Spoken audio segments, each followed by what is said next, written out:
পৃথিবীতে সবচেয়ে অসহায় সে, যে নিজের মনের কথাগুলো বলতে চাইলেও প্রিয় মানুষটার কাছে কখনো বলতে পারে না।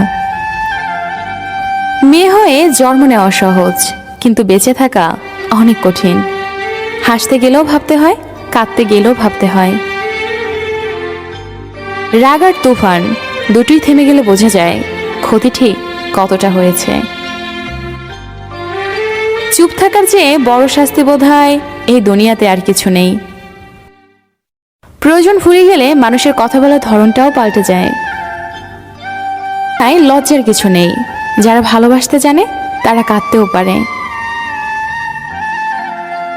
নিজের ভালো লাগা, মন্দ লাগা, কষ্টের অনুভূতিগুলো কাউকে দেখাতে পারো না। একটু চিৎকার করে কাঁদতে পারে না। শুধু মৃদু হাসির আড়ালে চোখে জল লুকিয়ে রাখে। কিছু কঠিন মনের মানুষ আছে, সকালে হাসে অথচ রাতের অন্ধকারে সবার আড়ালে কাঁদে। একমাত্র সে জানে আর তার বালিশ জানে কতটা কষ্টে আছে সে। সেটা হয়তো সকালে মুখোশেই ঢাকা থাকে। জানি না হারিয়ে গেছো দূর কোনো অজানায়। জানি না কি ভুল ছিল আমার ভাবনায়। তাই পেয়েও হারিয়েছি আজ তোমায়। জীবনে কখনো কারো উপর খুব বেশি নির্ভর করা ঠিক না, কারণ অন্ধকারে নিজের ছায়াও নিজেকে ছেড়ে চলে যায়। কারণ ছাড়া মন খারাপ হওয়া মানুষগুলো জানে তাদের মাঝে কতটুকু কষ্ট লুকিয়ে আছে।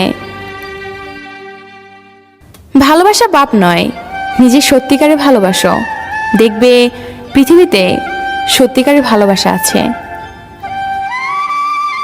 বালিশে শুধু তুলোই থাকে না, আবেগ মেশানো হাজারো ফোঁটা নোনা পানিও থাকে, যা কেউ বুঝতে পারে না।